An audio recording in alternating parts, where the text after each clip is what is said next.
Happy morning friends, எல்லோரும் எப்படி இருக்கீங்க? அடிக்கிற குளிருக்கு 4 மணிக்கு எந்திரிக்கிறதெல்லாம் நடக்கிற காரியமானு யோசிச்சுட்டு தான் படுத்தேன். ஆனாலும் வடக்கறி பண்ணுமேன்றதுக்காக இன்றைக்கி அலாரம் வச்சு எந்திரிச்சாச்சு.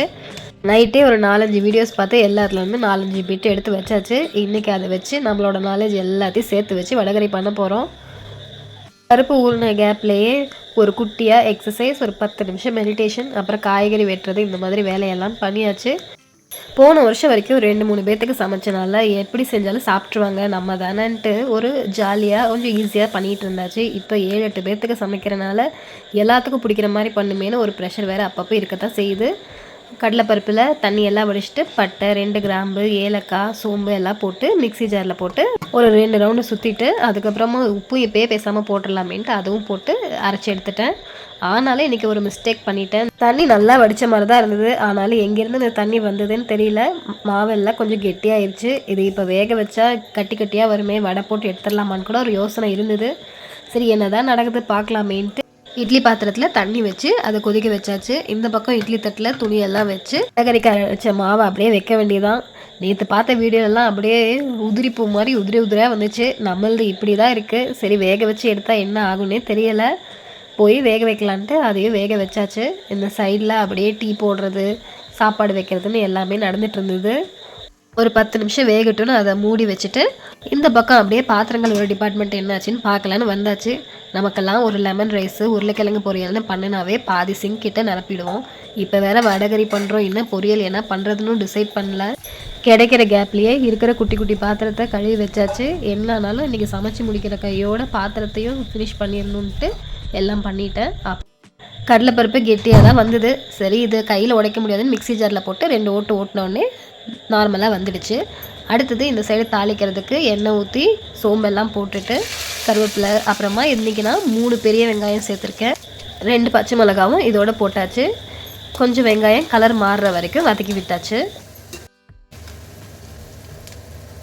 இதோட அப்படியே இஞ்சி பூண்டு பேஸ்ட்டு சேர்க்க வேண்டியதான். இன்றைக்கி ஒரு 2 ஸ்பூன் இஞ்சி பூண்டு பேஸ்ட் சேர்த்துட்டு அதுவும் பச்சை வாசனை போகிற வரைக்கும் பொறுமையாக வறுத்தாச்சு. 3 பெரிய வெங்காயத்துக்கு இன்றைக்கி நான் 4 பெரிய தக்காளி சேர்த்துருக்கேன். அதுவும் போட்டுட்டு நல்லா வதக்க வேண்டியது தான். தக்காளி கொஞ்சம் பெரட்டினதுமே கொஞ்சமாக உப்பு சேர்த்துட்டு அப்புறம் மஞ்சள் தூள், மிளகாத்தூள் 2 டீஸ்பூன் போட்டாச்சு. காரம் அதிகம் சேர்க்கல. இதோட காஷ்மீரி சில்லி பவுடர் அதுவும் கொஞ்சம் கலராக இருக்கட்டுமேன்ட்டு 1 டீஸ்பூன் கிட்ட சேர்த்தாச்சு. மல்லித்தூள் 2 டேபிள் ஸ்பூன் அளவு சேர்த்துட்டேன். மறுபடியும் இதை நல்லா கலக்கி விட வேண்டியதான். கரம் மசாலா கடைசியாக சேர்த்துக்கலான்னு விட்டுட்டேன். இது நல்லா எண்ணெய் பிரிஞ்சு வர்ற வரைக்கும் நல்லா வதக்கி விட்டுட்டு அப்படியே நம்ம சைடில் ஊற்றி வச்சுருந்த இட்லி வெந்துருச்சான்னு ஒரு டெஸ்டிங் பண்ணியாச்சு. இட்லி நல்லா வெந்துடுச்சு. வடகறியும் நல்லா உதிர்த்து விட்டாச்சு மிக்சி ஜாரில் போட்டு.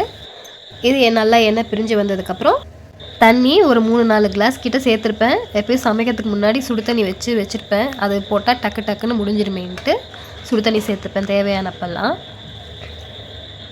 இன்றைக்கி வடகறி செஃப் தீனாஸ் கிச்சன் பாதி, வெங்கடேஷ் பட் பாதி, அப்புறம் நமக்கு பிடிச்ச 4-5 சேனலில் பாதின்ட்டு எல்லாம் சேர்ந்த கலவை தான் இது. இப்போ கொத்தமல்லி இலை தூவியாச்சு. ஃபைனலி நம்ம மிக்சியில் போட்டனால ஹீரோ மாதிரி ரெடி ஆகிட்டார். நம்ம வடைப்பருப்பை எல்லாம் உதிர்த்து விட வேண்டியது தான். அதை போட்டு நல்லா ஒரு 2 கொதி விட்டதுக்கப்புறம் பாதி தனியாக எடுத்து வச்சுட்டேன். ஈவினிங் சப்பாத்தி இல்லைனா பூரி ஏதாவது கேட்டாங்கன்னா அதுக்கு போடலான்ட்டு தேங்காய் போடாத போர்ஷனை தனியாக வச்சாச்சு. காலையில் இட்லி தோசைக்கு தேங்காய் அரைச்சி ஊற்றுனது தான் நல்லாயிருக்கும் அப்படின்ட்டு கொஞ்சமாக மீதி பாதியில் தேங்காய் சோம்பு போட்டு அரைச்சி அதையும் கொஞ்சம் தண்ணி சேர்த்து கொதிக்க விட்டாச்சு. ஸ்டார்டிங்லேயே தக்காளியோட கொஞ்சம் உப்பு போட்டிருந்தோம். கடைசியாக இறக்க போகிற நேரத்தில் கொஞ்சம் தேவையான உப்பு போட்டுட்டு அப்புறம் கரம் மசாலா இங்கே சேர்த்தாச்சு. கடைசி 5 நிமிஷம் நல்லா கொதிக்க ஆரம்பித்து வடகறி ரெடி ஆகிடுச்சு. ஸ்கூல் பாக்ஸ்க்கு லெமன் ரைஸ் கலக்கியாச்சு. அதுக்கு பொரியல் தான் என்ன பண்ணுறதுன்ட்டு தெரியல. டக்குன்னு ஒரு யோசனையாக இன்றைக்கி சோயா பைட் ஞாபகம் வந்தது. சரி, 4-5 மீல் மேக்கர் எடுத்து போட்டு கொதிக்கிற தண்ணியில் ஒரு 2 நிமிஷம் அதையும் சேர்த்து கொதிக்க விட்டுட்டு அப்புறம் தண்ணியில் அலசிட்டு தண்ணியெல்லாம் புழிஞ்சாச்சு. இஞ்சி பூண்டு பேஸ்ட்டெல்லாம் வடகறிக்கே போட்டனால இதுக்கு இஞ்சி பூண்டு பேஸ்ட் கூட இல்லை. சிக்கன் 65 பொடி, கார்ன்ஃப்ளவர், அதில் இந்த ஊற வச்சு அலசின மீல் மேக்கர் எல்லாத்தையும் போட்டு நல்லா பெரட்டிட்டு எண்ணெயை காய வச்சு டக்குன்னு போட்டு 5 நிமிஷத்தில் முடிச்சாச்சு. டேஸ்ட்டு ரொம்பவே அருமையாக இருந்தது. பொறுமையாக செய்கிறப்ப கூட இவ்வளோ டேஸ்ட் வருமானு தெரியல. ஸ்கூல் பாக்ஸ்க்கு லெமன் ரைஸோட இந்த மீல் மேக்கரும் சேர்த்து வச்சாச்சு.